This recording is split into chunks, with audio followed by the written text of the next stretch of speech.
हम लोग two variable function के लिमिट की चर्चा कर चुके थे। अब यहां से हम टू वेरिएबल के जो फंक्शन होंगे उनकी कंटिन्यूटी की बात करना शुरू करते हैं। हेडिंग डाल देना, कंटिन्यूटी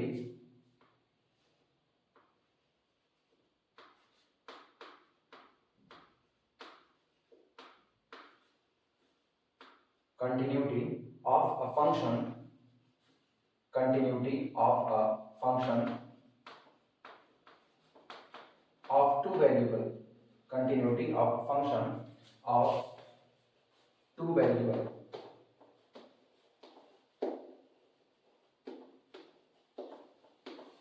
टू वेरिएबल्स, यानी हम उन फंक्शंस की कंटिन्यूटी की चर्चा करेंगे जिन फंक्शंस में दो वेरिएबल इन्वॉल्व होंगे। ठीक, सेम कंडीशन जैसे हम वन वेरिएबल में पढ़ते थे, डिटो वही कंडीशन हमारे लिए टू वेरिएबल में होगी। सिंगल वेरिएबल का जब फंक्शन होता था, जैसे हम लिखते थे y is equal to function f of x, तो हम लोग इसमें क्या लिखते थे, हम लोग कहते थे कि आपका दिया गया फंक्शन कॉन्टिन्यूअस होगा अगर limit of the function f of x is equal to value of the function at point a whenever point x approaches to a। अगर मेरे फंक्शन की लिमिट पर्टिकुलर किसी पॉइंट पर फंक्शन की वैल्यू उसी point पर इनके बराबर हो जाते हैं, यानी value of the function at that point और limit of the function at that point, ये दोनों आपस में बराबर हो जाते हैं, तो हमारा फंक्शन इस point x is equal to a पर कॉन्टिन्यूअस कहलाता है। ठीक, इसी बात को जब हम लोग एप्सिलॉन डेल्टा में लिखते हैं तो हम लोग लिखते थे the difference between our function f of x and value of the function at point a can be made less than epsilon whenever जब कभी difference between x and a less than delta and this delta depend on the epsilon। यानी कहा यह जाता था कि जब x approach कर रहा हो a की तरफ, उसी समय अगर f of x अप्रोच करे किसकी तरफ, f of a की तरफ, यानी limit of the function is f of a and value of the function is also f of a, तो ऐसे केस में हमारा दिया गया function at point x is equal to a पर कैसा कहलाएगा, कॉन्टिन्यूअस कहलाता था। इसी तरीके से सेम यही डेफिनेशन हम लोग अप्लाई करते हैं टू वेरिएबल के केस में। डेफिनेशन लिखना, क्लास में ऑलरेडी सिंगल वेरिएबल के लिए हर बातें बहुत अच्छे से समझाई जा चुकी हैं, इसलिए उम्मीद कर रहे हैं कि सबको सिंगल वेरिएबल की लिमिट का तो हाल पता होगा। फिर जिनको नहीं पता है एक बार हम इधर रफली आइडिया दे रहे हैं। जैसे मान लो ये मेरा कोई दिया गया फंक्शन है, ठीक, जो इस तरीके से मूव कर रहा है और यहाँ पर पॉइंट दिया गया है x is equal to a। अब गौर करना, जैसे जैसे पॉइंट x अप्रोच करेगा a की तरफ, वैसे वैसे हमारा फंक्शन देखना कहाँ अप्रोच करेगा। मान लो a पर वैल्यू हमको मिलती है यहाँ कहीं पर l, तो सबसे पहले इनिशियल स्टेज में x मौजूद है x1 पर, तो उस दौरान देखना वैल्यू यहाँ पर मौजूद है l1 पर। x आगे बढ़ता है a की तरफ यहाँ पर, तो वैल्यू यहाँ पहुंच जाती है, x और आगे बढ़ता है, ये वैल्यू यहाँ पहुंच जाती है।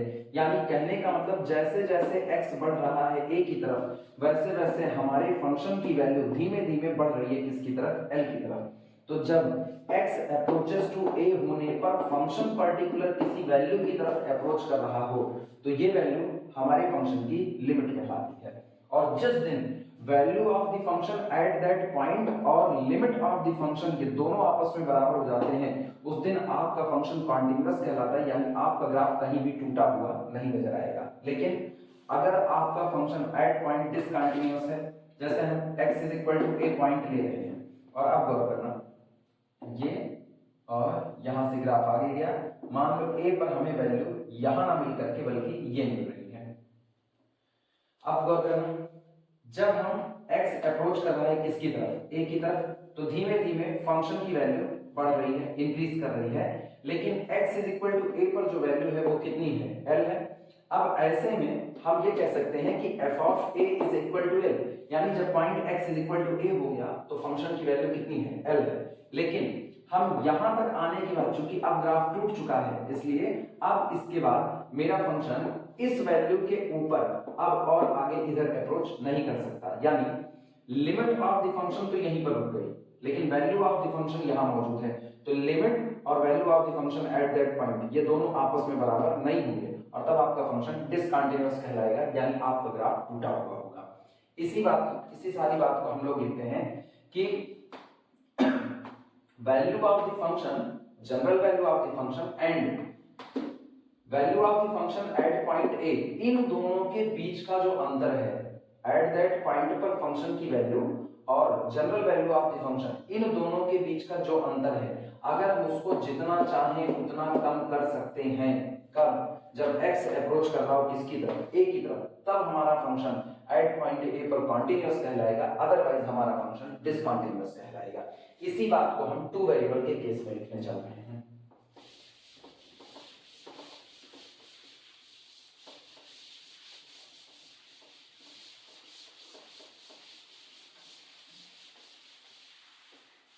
लिखना है इसमें स्टार में करते हुए f of x y, two variable function f of x y is said to be continuous, is said to be continuous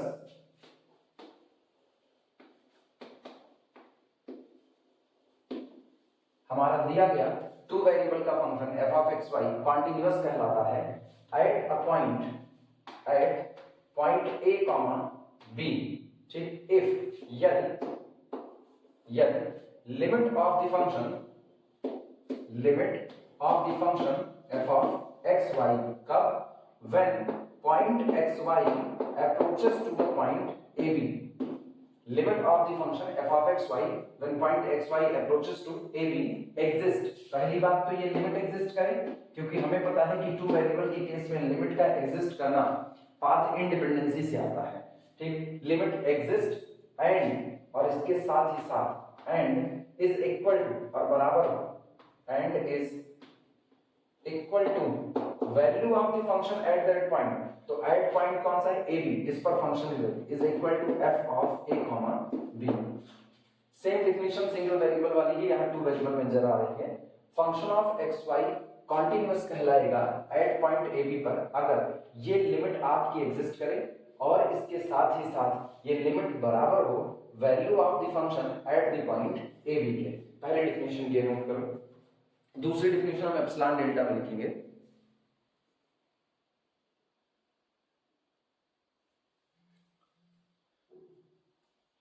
इसी के नीचे हम लोग स्टार्ट करके सेकंड डेफिनेशन लिखते हैं जो एप्सिलॉन डेल्टा डेफिनेशन है। स्टार्ट इसमें लिखना f of x y is said to be continuous, is said to be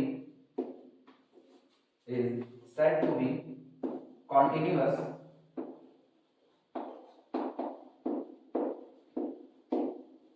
f of x y is said to be continuous at a comma b, point a b पर हमारा function continuous कहलाएगा if, यदि किसी चुने गए छोटे से भी छोटे number epsilon, if for all epsilon greater than 0 how ever small, जितना मन के उतना ही छोटा ये नंबर हो सकता है, however small there exist, यहां मौजूद हो, there exist a delta also greater than 0 such that, यहां एक नंबर डेल्टा ऐसा निकल करके आए सच दैट कि डिफरेंस बिटवीन, हम अपने फंक्शन और पर्टिकुलर पॉइंट पर फंक्शन की वैल्यू, इनके बीच का अंतर जितना चाहे उतना कम कर सकें, such that difference between our function f of x y and value of our function at the point a b is less than epsilon हो जाए व्हेनेवर, जब कभी difference between x and a less than delta and difference between y and b also less than delta. ये definition हमारे लिए सबसे ज्यादा important होगी, इसलिए क्योंकि जब भी हमको साबित करना होगा कि फला पॉइंट पर फंक्शन कॉन्टिन्यूअस है तो मैक्सिमम टाइम हम इसी डेफिनेशन का इस्तेमाल कर लेंगे। एक डेफिनेशन ये और एक ये, दोनों डेफिनेशन नोट कर लो फिर हम आगे बढ़ते हैं।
नोट लगाना इसमें, नोट। हम टू डायमेंशनल स्पेस का एक हिस्सा ले रहे हैं। लेट माना capital D be the subset of, let capital D be the subset of two dimensional space R2। यानी जैसे हमारा xy प्लेन होता है तो xy प्लेन हमारा टू डायमेंशनल है। एग्जांपल के तौर पर हम ऐसा मान सकते हैं जैसे जो हमारी फर्श है, फर्श पर हमारी गहराई z कितना होता है 0। तो अगर हम चाहें तो वहां पर z कोऑर्डिनेट को कंसीडर ना करें, या इस बोर्ड की बात करें तो इस बोर्ड में अगर हम दो लाइन लेते हैं, एक लाइन इसको जिसे हम x एक्सिस कहते हैं और एक ही जिसे हम y एक्सिस, तो इस बोर्ड में किसी भी पॉइंट की जो पोजीशन होगी वो दो लोगों से बताई जा सकती है कि आपने x पर कितनी डिस्टेंस ट्रेवल की और इसके बाद आपने यहाँ y पर कितनी डिस्टेंस ट्रेवल की, तो इसके कोऑर्डिनेट बन जाएंगे x1, y1। तो इस पूरे प्लेन में मेरे पास लंबाई और चौड़ाई दो मौजूद हैं। ये हमारे लिए कितने डायमेंशन का प्लेन होगा? टू डायमेंशनल प्लेन होगा। हम ऐसा एक टू डायमेंशनल प्लेन कंसीडर कर रहे हैं और उस टू डायमेंशनल प्लेन का एक छोटा सा हिस्सा कंसीडर कर रहे हैं। जैसे मान लो ये पूरा बोर्ड है और इस बोर्ड में हम केवल इतने हिस्से तक में सारी बात कर रहे हैं, तो जिस हिस्से में हम बात कर रहे होते हैं वो हिस्सा हमारे लिए किसका काम करता है? डोमेन का काम करता है। एक फंक्शन के लिए सबसे ज्यादा जरूरी होता है उसके पास उसका डोमेन होना, क्योंकि अगर किसी चीज के पास उसका डोमेन नहीं है तो वो सिर्फ एक्सप्रेशंस भर बन करके रह जाएगा, वो आपका फंक्शन नहीं बन पाएगा। एग्जाम्पल के तौर पर अगर लिखा जाए कि y is equal to x square क्या होगा, तो y is equal to x square आपका फंक्शन नहीं है। ये तब तक फंक्शन नहीं होगा जब तक इसके पास इसका डोमेन मौजूद नहीं होगा।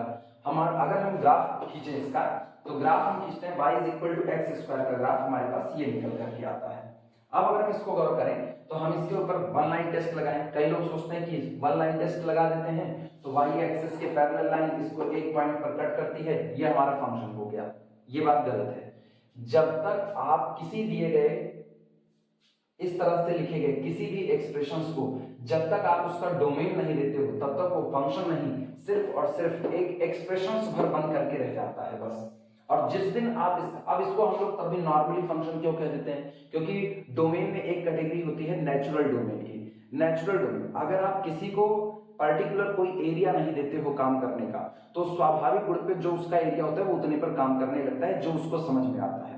एक आदमी बैठा हुआ या क्लास में स्टूडेंट बैठे हुए हैं, अगर टीचर उनको कोई काम नहीं देगा तो उनका जो मन कहेगा वो किताब निकाल करके पढ़ने लगेंगे। उनका मन कहेगा वो हिस्ट्री पढ़ने लगेंगे। अगर उनके पास हिस्ट्री की किताब अवेलेबल है, उनके पास कैलकुलस की बुक अवेलेबल है, वो कैलकुलस पढ़ सकते हैं। तो वो उनका नेचुरल डोमेन है, वो जिधर भी मन चाहे उधर वो अपना काम कर रहे हैं।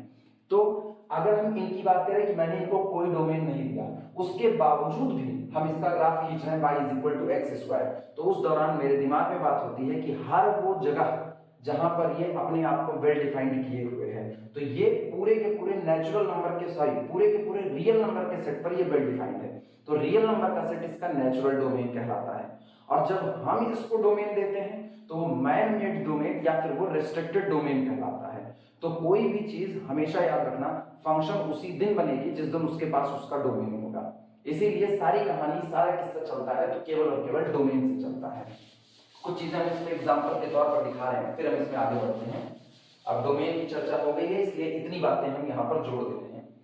एग्जांपल के तौर पर जैसे अगर कोई मुझसे कहे y is equal to x और उसने मुझे इसका डोमेन नहीं बताया, तो अगर उसने इसका डोमेन नहीं बताया है तो हल्की फुल्की भी नॉलेज होगी तो आप इसका नेचुरल डोमेन कंसीडर करने लगोगे। तब आपके दिमाग में क्या आएगा? y is equal to x एक लाइन होती है जो ओरिजिन से पास करती है और इस तरीके से सीधे निकल जाती है। अब उस दौरान हम इसका नेचुरल डोमेन पूरा का पूरा रियल नंबर की लाइन कैपिटल R को कंसीडर कर रहे हैं। क्यों?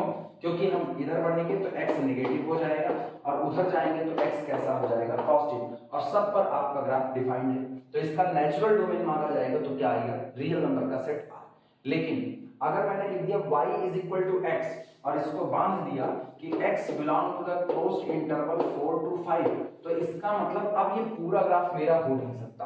अब मेरा ग्राफ केवल 4 से लेकर के 5 तक के बीच में होगा, यानी सिर्फ और सिर्फ इतना ही ग्राफ होगा, बाकी का पूरा हिस्सा ये हम मिटा दे रहे हैं। ये कोई भी मेरा ग्राफ नहीं होगा, ये बस इतना ही मेरे फंक्शन का ग्राफ होगा। जो मेरे डोमेन 4 से 5 के बीच में खींचा जाएगा इतना ही मेरा फंक्शन है, बाकी मेरा फंक्शन नहीं है। तो कोई कहे line y is equal to x when x belong to 4 to 5, तो सिर्फ इतना हिस्सा है, ये मेरा फंक्शन है। हम इसको नॉर्मली भी फंक्शन इसलिए बोल देते हैं क्योंकि उस दौरान हम इसका नेचुरल डोमेन कंसीडर कर रहे होते हैं। फिर अगला एग्जांपल ट्रिग्नोमेट्री से दिखा देते हैं इसमें। जैसे मान लो मैंने किया y is equal to sin x, तो जब इस तरह y is equal to sin x लिख दिया गया, ये एक्सप्रेशन है, फंक्शन नहीं है। फंक्शन तब जब आप इसका डोमेन कंसीडर करोगे। अब इसको देखते ही आपको ख्याल आता है जिगजैग मोशन में इसका ग्राफ, तो इसका मतलब आपको ख्याल आया कि इसका डोमेन कौन है, पूरा का पूरा रियल नंबर की लाइन r, वो इसका नेचुरल डोमेन है जो स्वाभाविक तौर पर ये ले रहा होता है। ये पूरा रियल नंबर का सेट कैपिटल R। लेकिन अगर हम इसको बाउंड करते हैं कि x belong to the closed interval 0 से लेकर के कहां तक, पाई तक, तो इसका मतलब अब ये ग्राफ मेरा नहीं है। अब मेरे लिए जो ग्राफ होगा वो एक्चुअल में बस इतना ही होगा और sin x is equal to this हो जाएगा 0 से लेकर के पाई तक। तो ये जो डोमेन होता है जो हम देते हैं, ये रेस्ट्रिक्टेड डोमेन या मैन मेड डोमेन या इसी को फोर्सफुली मेड डोमेन कहते हैं, जिसको हमने दबाव पूर्वक बनाया हुआ है, बाध्य कर दिया कि x यहीं से चुना जाएगा। लेकिन ये जो जिगजैग मोशन पर उसने ग्राफ को फैला दिया, नेचुरल डोमेन वो पूरे पर डिफाइंड हो सकता है, तो उसके लिए पूरा हो गया। जैसे 1/x-2 की बात करें तो ये x की हर चुनी गई रियल वैल्यू के लिए आपको मिल जाएगा। हम रियल की बात करें, अभी हम कॉम्प्लेक्स में नहीं जा रहे, ये हर रियल नंबर के लिए वेरीफाई हो जाएगा, सिर्फ एक नंबर 2 को छोड़ करके, यानी x इज इक्वल टू 2 पर इसमें दिक्कत आएगी 1/0, दैट इज अनडिफाइंड की कैटेगरी में चला जाएगा। इसीलिए इसका जो नेचुरल डोमेन होगा वो पूरा का पूरा रियल नंबर का सेट R होगा, सिर्फ इसको छोड़ करके, 2 को छोड़ करके। तो ये इसका नेचुरल डोमेन है। लेकिन हम इसको कहते हैं कि ये x belong to the closed interval 10 से लेकर के कहां तक, 12 तक। अब ये अपने पूरे के पूरे डोमेन में वेल डिफाइंड होगा, तो अब इसके लिए केवल 10 से 12 तक की ही दुनिया है, ये उतनी ही दूर में फंक्शन बना रहेगा। ठीक, अब लौटते हैं 2 वेरिएबल पर। तो ये सारी कहानी शुरू हुई डोमेन से। तो ये पूरा का पूरा बोर्ड हमारे लिए 2 डायमेंशनल का प्लेन हो गया है, और इस पूरे बोर्ड का हम एक छोटा सा हिस्सा, जितनी दूर में मेरे को अपने फंक्शन को काम कराना है उसको निकाल देते हैं। ये मेरे फंक्शन के लिए क्या कहलाएगा, डोमेन कहलाएगा। तो हमने माना capital D is the subset of R2। अब चूंकि R2 का है तो R2 के पास जितने भी पॉइंट होंगे वो इस तरह कोऑर्डिनेट यानी ऑर्डर्ड पेयर टाइप में होंगे, और आपने क्या किया, आपने इसी R2 का एक हिस्सा काट करके निकाला है। तो चूंकि R2 के सारे पॉइंट कोऑर्डिनेट टाइप के होंगे, इसलिए इस D में जितने पॉइंट हैं वो भी ordered pair x, y type के ही होंगे। ठीक,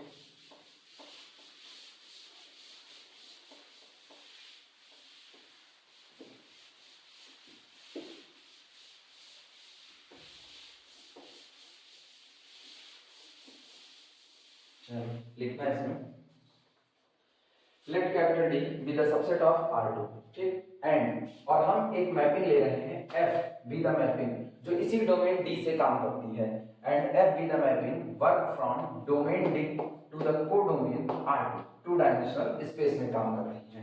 ठीक, और हम ये मान रहे हैं कि हमारा ये मैपिंग कॉन्टिन्यूअस है। ठीक, be continuous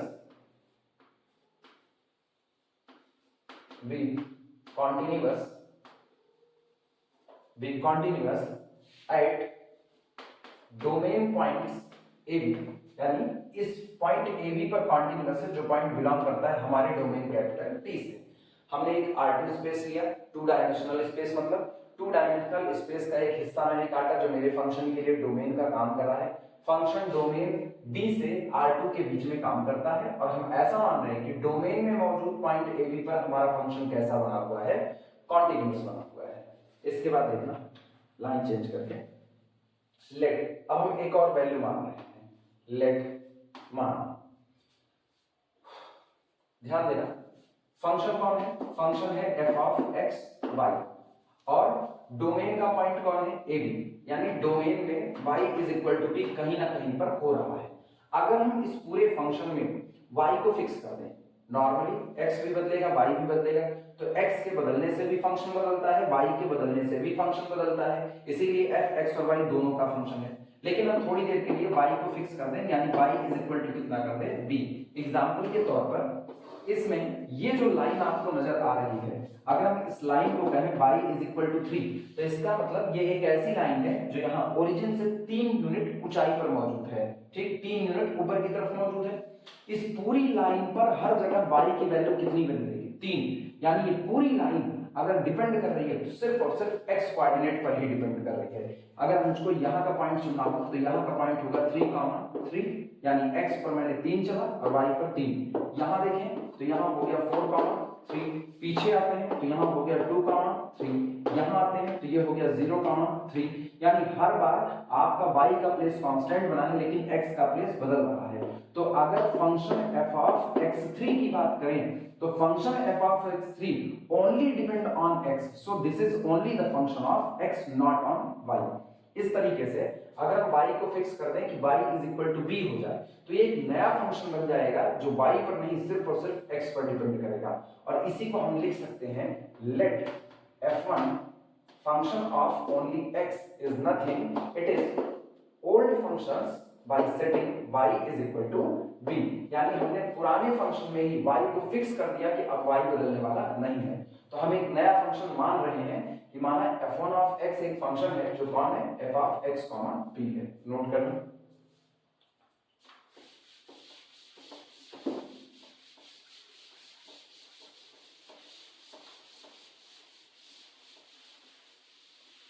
let f1 of x is equal to f of x, b, ठीक। देन तब ऐसे मामलों में then f1 is function of x only, function of x only, then f1 is function of x only। ऐसे case में f1 सिर्फ और सिर्फ किसका फंक्शन बन के रह जाएगा, x का फंक्शन बन करके रह जाएगा। अब चूंकि हमको पता है कि हमारा फंक्शन f कैसा है, कॉन्टिन्यूअस है, इसी आधार पर बात करते हैं। लिखना now f is continuous,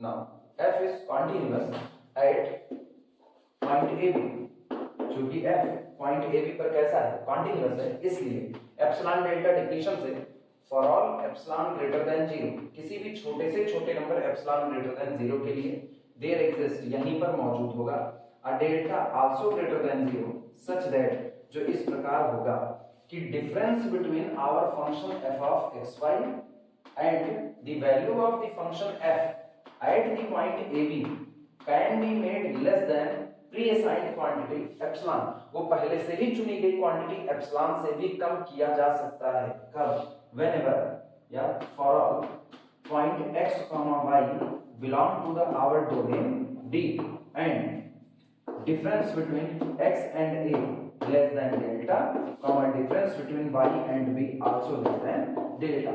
जब x और a के बीच का अंतर y और b के बीच का अंतर डेल्टा से कम होगा उस दिन इन दोनों के बीच का अंतर लेस देन एप्सिलॉन होगा, यानी हम जितना चाहें उतना इनके बीच का अंतर कम कर सकते हैं। ठीक, ये तो हो गया f की कॉन्टिन्यूटी से बात। लेकिन बात तो फिर वही है कि हमने इस पूरी चर्चा के दौरान y को फिक्स कर दिया था b पर, तो इसका मतलब ये जो f ऑफ xy है इसकी जगह इस पूरे में y की जगह फिक्स कर दिया जाएगा कितना, b, यानी दिस इंप्लाइज दैट, इसका मतलब ये हुआ कि difference between f of a, b, sorry a, b, difference between f of x, b and value of the function at the point AB can be made less than epsilon for all point x, अब चूंकि y को fix कर दिया है तो इसलिए b लिख देते हैं, for all x, b belong to our domain D and for all x, a is less than delta। बस चूंकि y को आपने b पर फिक्स कर दिया तो ऑलरेडी ये दूरी कितनी हो चुकी है, 0, इसलिए इसका जिक्र नहीं कर रहे। यानी जब x और a के बीच का अंतर लेस देन डेल्टा हो जाएगा उस दिन f ऑफ xb और f ऑफ ab के बीच का अंतर लेस देन एप्सिलॉन रहेगा। या हम ये भी कह सकते हैं किसी भी चुने गए एप्सिलॉन के लिए there exist a delta. Note करना,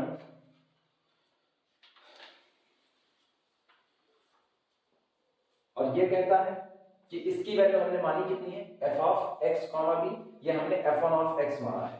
तो this implies that the difference between our function f1 of x and the value of the function at point a, क्योंकि पूरे पर y बराबर b तो मैंने फिक्स कर दिया है, is less than epsilon for point x, b belong to our domain D and difference between x and a less than delta। और इसका मतलब ये कहता है, चूंकि epsilon delta definition of continuity है जो फंक्शन f1 के लिए लिखी जाती है, तो ये गारंटी है कि अगर आपका f ऑफ xy जो था वो अगर कॉन्टिन्यूअस है, कहां गया फंक्शन, ये अगर फंक्शन f ऑफ xy आपका कॉन्टिन्यूअस है तो y को फिक्स करने पर और x को वेरी करने पर बना हुआ फंक्शन f1 भी कॉन्टिन्यूअस होगा। दिस इंप्लाइज दैट, यही लिख देते हैं, this implies that f1 is continuous, f1 is continuous, f1 is continuous at a। f1 आपका पॉइंट a पर कैसा रहेगा, कॉन्टिन्यूअस। नोट करना।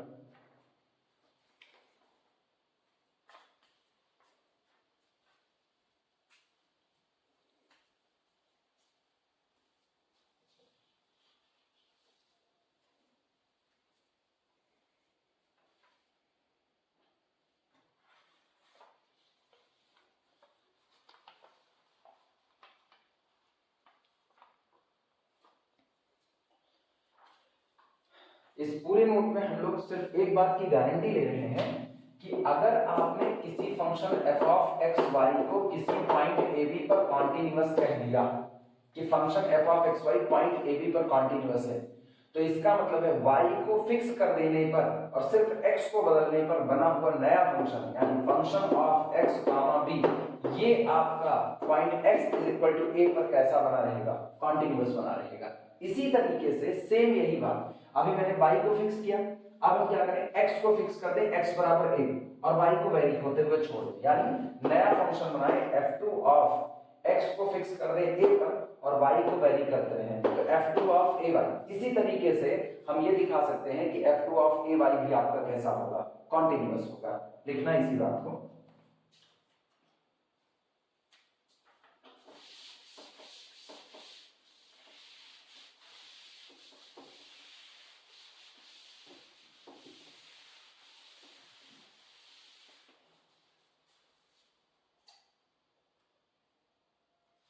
Similarly, we can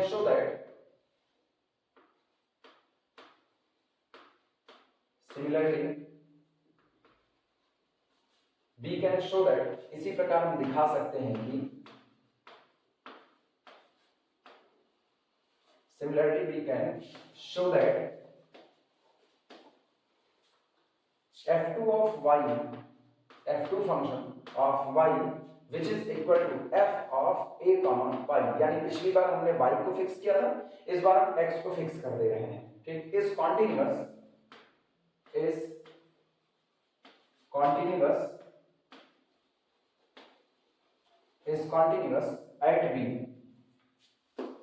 eight b, ये b पर कैसा रहेगा, कॉन्टिन्यूअस रहेगा, ठीक। अब हम इन दोनों बातों को उठा करके एक जगह पर समेट देते हैं। हेंस इसलिए थोड़ा हट करके लिखना जिससे इसको ब्रैकेट में बंद कर सकें। इफ, यदि ऐसा हुआ, if f of xy is continuous, कि आपका function of xy, f of xy is continuous, if f of xy is continuous at point AB, then तब अगर आपका main function f of xy point AB पर continuous हुआ, तब आपके दो फंक्शन और कॉन्टिन्यूअस बन जाते हैं। वो दोनों फंक्शन हम लिखने चल रहे हैं। देन पहली बात, पहला फंक्शन आपका f of x, b, ये जो आपका f of x, b है, ये x is equal to a पर कॉन्टिन्यूअस होगा, is continuous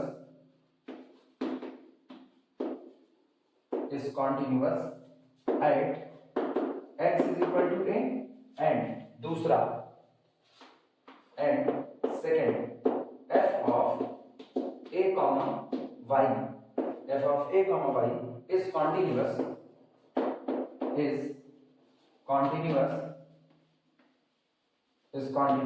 at y is equal to b। ये y is equal to b पर कैसा हो जाएगा? कॉन्टिन्यूअस। लिख करके इसे घेरा मार देना। ठीक, लेकिन ये याद रखना, इसका उल्टा सही नहीं होता कि अगर आप यहां से तो आप यहां तक आ सकते हो, यानी अगर किसी ने कहा कि f of x y point a b पर कॉन्टिन्यूअस है तो नो डाउट आप गारंटी दे सकते हो कि y को फिक्स करने पर और x को वेरी करने पर बना हुआ फंक्शन x बराबर a पर कॉन्टिन्यूअस होगा, y को वेरी करने पर x को फिक्स करने पर बना हुआ फंक्शन y बराबर b पर कॉन्टिन्यूअस होगा। लेकिन अगर ये दोनों फंक्शन कॉन्टिन्यूअस हैं तो f of x y के continuous at a b continuous होने की कोई गारंटी नहीं है। इस बात को लिख देना। But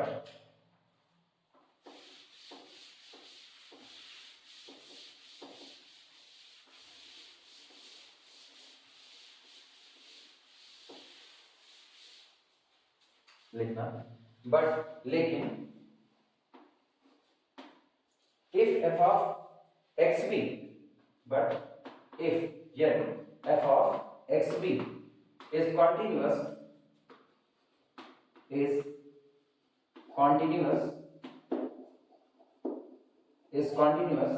at x is equal to a and f of ay is continuous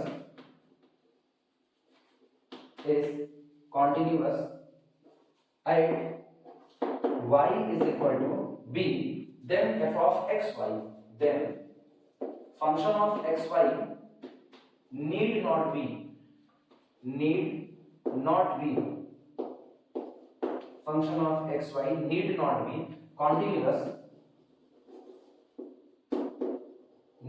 be continuous on या at कर देना at a b, तब आपका function f of xy point a b पर कॉन्टिन्यूअस हो, ये कोई जरूरी नहीं है। नोट करना।